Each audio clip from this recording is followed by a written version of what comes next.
من شرور أنفسنا وسيئات أعمالنا من يهده الله فلا مضل له ومن يضلل فلا هادي له أشهد أن لا إله إلا الله وحده لا شريك له وأشهد أن محمدا عبده ورسوله لا نبي بعده يقول الله تبارك وتعالى يا أيها الذين آمنوا اتقوا الله حق تقاته ولا تموتن إلا وأنتم مسلمون يا أيها الناس اتقوا ربكم الذي خلقكم من نفس واحدة خلق منها زوجها وبث منهما رجالا كثيرا ونساء واتقوا الله الذي تساءلون به والأرحام إن الله كان عليكم رقيبا يا أيها الذين آمنوا اتقوا الله وقولوا قولا سديدا يصلح لكم أعمالكم ويغفر لكم ذنوبكم ومن يطع الله ورسوله فقد فاز فوزا عظيما أما بعد فإن أحسن الكلام كلام الله وخير الهدى هدى محمد صلى الله عليه وسلم وشر الأمور محدثاتها فإن كل محدثة بدعة وكل بدعة ضلالة وكل ضلالة في النار.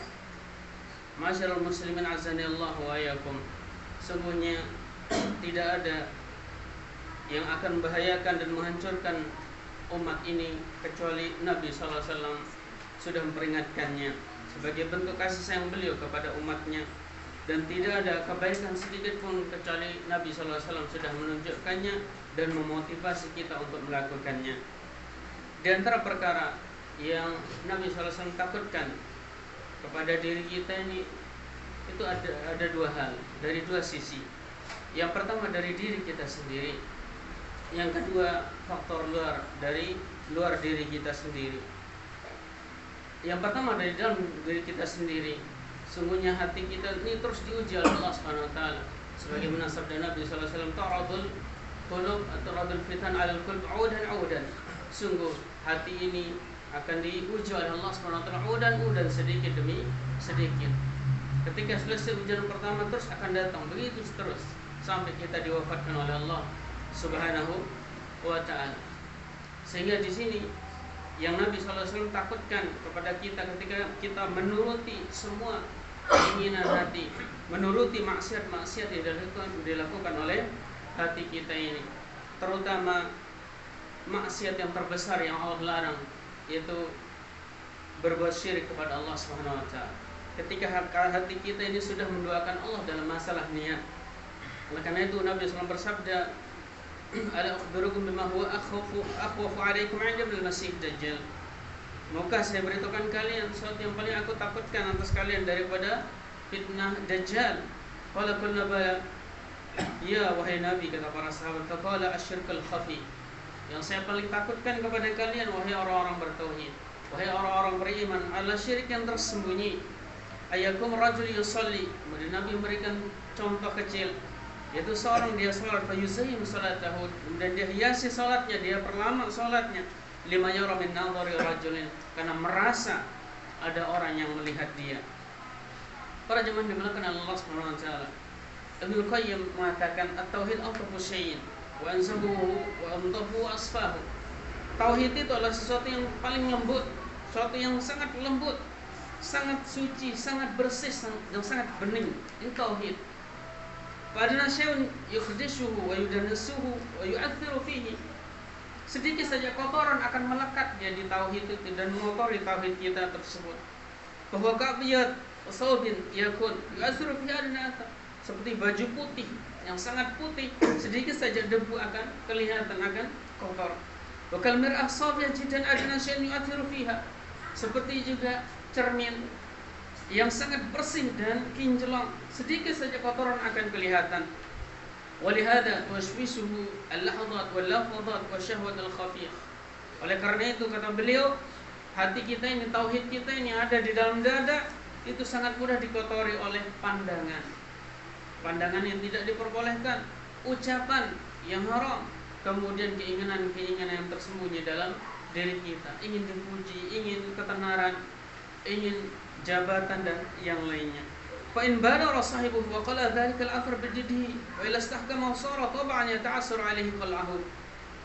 Kalau orang yang pemilik tauhid ini segera untuk membersihkannya, segera untuk melenyapkan keinginan-keinginan yang tidak baik dalam hati, maka dia akan bersih lagi.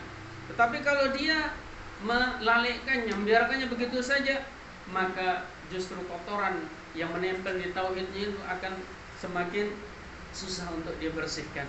Demikianlah permisalan tauhid seorang ahli ikhwazan ya Allah wa iyyakum. Oleh karena itu terus kita belajar tauhid untuk membersihkan ini niat-niat yang tidak baik di dalam hati kita. Kemudian yang kedua juga yang muncul dari dalam kita juga adalah keinginan yang terlalu besar terhadap dunia ini. Dari Abu Sa'id Al-Khudri Rasulullah SAW bersabda, "Akhafu ma akhafu alaikum ma yukhrijullahu lakum min zahratid dunya." Yang paling saya takutkan bagi kalian wahai orang-orang yang beriman ketika Allah SWT mengeluarkan semua ini berkah dunia ini, perhiasan dunia ini. Inna hadzal mal khadiratul khalwah. Udah Nabi mengatakan sungguhnya harta ini sangat menyenangkan, hijau lagi menyenangkan. Faman akhadhahu bihaqqihi wa wada'ahu bihaqqihi. Barang siapa yang mencarinya dengan cara yang benar dan menginfakkannya dengan cara yang benar, fa ni'mal ma'unah huwa, maka itulah sebaik-baik penolong baginya. Wa man akhadhahu bi ghairi haqqihi, tapi jika dia peroleh tanpa hak dengan cara yang tidak benar, kana kalladzi ya'kulu wa la yashba'. Rawahu Muslim. Seperti orang yang makan tapi tidak pernah kenyang. Kemudian juga dari Uqbah bin Amr al-Juhani, dia mendengar Rasulullah bersabda, "Halaku ummati fil kitab wal laban." Nabi SAW bersabda, kehancuran umatku ini adalah pada Alkitab dan susu. Pada Alkitab itu Al-Quran dan susu. Kalau ya Rasulullah man kitab wal laban, para sahabat heran bertanya, apa maksudnya kitab di sini dan susu? Qala yata'allamuna al-Qur'an fayata'awwalunahu ala ghairi ma anzalallahu azza wajalla. Maksudnya kehancuran umatku ini pada kitab Al-Quran, mereka belajar Al-Quran, menghafalkan Al-Quran, tetapi mereka menafsirkannya semau-maunya. Mereka menafsirkan tanpa tafsiran yang benar. Wa yuhibbuna al-laban, dan mereka juga sangat gandrung, sangat senang dengan susu, memerah susu atau usaha susu. Fa yad'una al-jama'at wal juma', sehingga mereka meninggalkan sholat berjamaah dan sholat Jumat. Ini fitnah. Nabi SAW menjelaskan salah satu contoh fitnah dunia yang buat orang itu kemudian tergelincir dari beribadah kepada Allah Subhanahu wa taala. Karena itu dalam hadis yang sahih Nabi SAW bersabda, "Inna aktsara munafiqi ummati qarra'uha." Sungguhnya umatku yang paling banyak sebagai orang-orang fasik adalah para penghafal Al-Qur'annya. Karena mereka menghafal Al-Quran tapi pengamalannya tidak sesuai dengan Al-Quran. Dia membaca Al-Quran tentang tauhid, ubudullah, sembahlah Allah, dia hafalkan 30 juz bahkan, tapi di sisi yang lain nanti dia berbuat syirik kepada Allah Subhanahu wa taala. Kemudian juga dari Khabbab bin Arad, dia mendengar Rasulullah bersabda, "Yu'jaru rajul fi nafaqati kulliha ila turab." Nabi SAW bersabda, semua yang seorang itu infakkan semuanya akan diberikan pahala kecuali infak dalam masalah tanah atau fil bina atau dalam masalah bangunan. Apa maksudnya di sini? Dijelaskan dalam hadis Anas bin Malik radhiyallahu anhu, Rasulullah bersabda, "Ama inna kulla bina'in wa balan ala sahibi illa ma la." Sungguh semua bangunan yang dibuat oleh seorang itu akan menjadi bencana baginya, kecuali yang mau tidak mau, kecuali yang mau tidak mau. Para ulama mengatakan maksudnya di sini semua biaya yang kita keluarkan untuk membangun rumah itu tidak akan diberikan ganjaran oleh Allah Subhanahu wa taala jika tidak diniatkan untuk mencari ridha Allah Subhanahu wa taala. Wa qad zada ala ma yahtaju li nafsi wa 'iyaliha al wajh al-la'ib fa innahu laysa lahu fi ajr.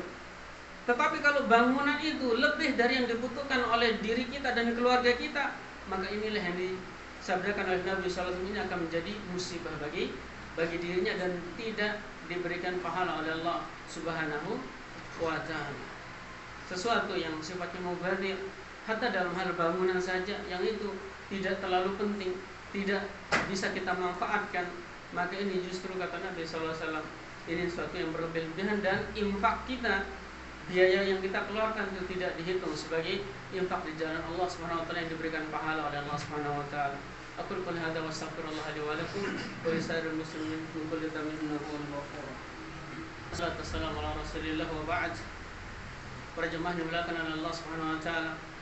Kemudian faktor yang ketiga yang membuat seorang beriman itu sering ini tergelincir atau tersesat adalah sahabat yang buruk dari luar dirinya sendiri.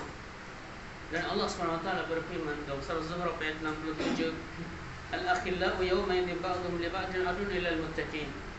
Orang-orang yang berteman pada hari itu, yaitu pada hari kiamat nanti, satu dengan lainnya akan menjadi musuh illal muttaqin, kecuali orang-orang yang bertakwa. Al-Imam Ibnu Katsir mengatakan, qalilan mu'minan qalilan fasiqan. Orang yang berteman itu ada dua.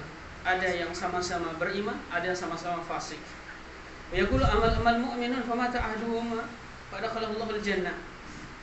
Adapun yang beriman, dua orang yang beriman salah satunya meninggal, kemudian Allah SWT masukkan dia ke dalam surga.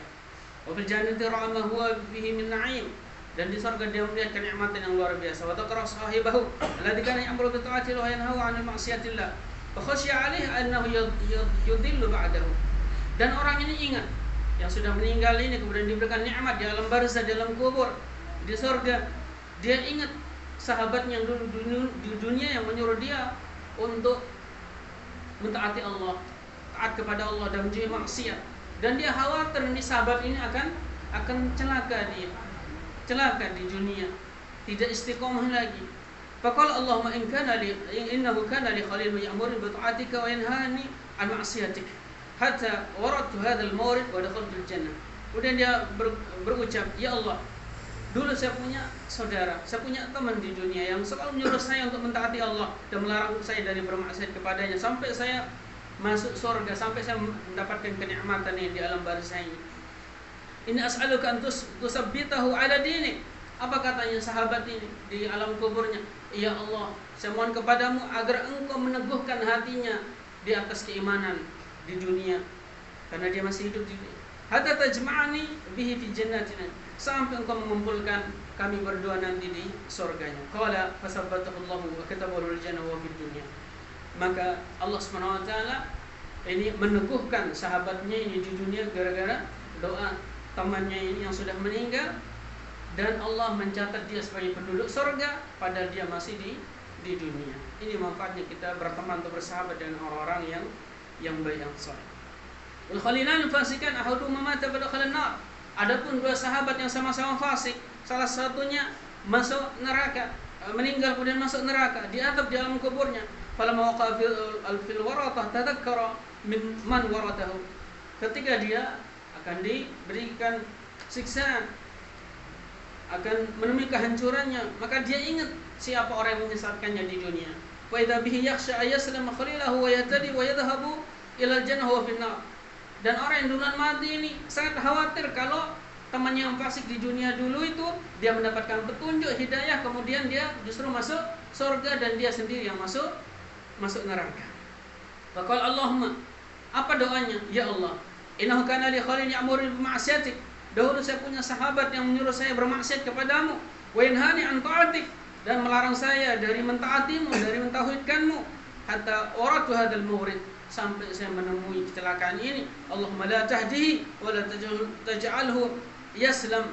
Apa doanya? Ya Allah, jangan berikan dia hidayah, jangan jadikan dia masuk Islam, jangan jadikan dia mengenal tauhid. Kata ya Rama ra'aitu yadkhulu fi ma fihi dakhaltu, sampai dia merasakan apa yang aku rasakan pada hari ini. Inilah tafsir dari Ibnu Katsir yang beliau ambil dari nas-nas dan hadis-hadis Nabi sallallahu alaihi wasallam. Hanya kita mohon kepada Allah Subhanahu wa taala diberikan sahabat-sahabat yang soleh, sahabat-sahabat yang bertakwa, yang bisa mendoakan kita nanti walaupun dia sudah meninggal dunia. Allahumma shalli wa sallim wa barik ala nabiyyina Muhammad warda Allahumma an khulafa'ir rasyidin alladhina qadaw bil haqq wa bihi kanu ya'dilun, Abi Bakr wa Umar wa Uthman wa Ali wa sair sahabati ajma'in wa annahum bi judika wa karamika ya akramal akramin. اللهم اعز الاسلام والمسلمين واذل الشرك والمشركين ودمر اعداء الدين واجعل اللهم هذا البلد امنا مطمئنا رخاء وسائر بلاد المسلمين.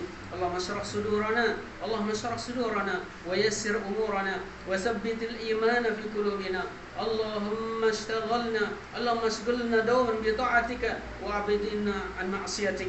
اللهم انا نسالك برد العيش بعد الموت ونسالك لذة النظر الى وجهك وشوق إلى لقائك في غير ضراء مضرات ولا فتنة مضلة. اللهم زينا بزينة الإيمان واجعلنا هداة مهتدين.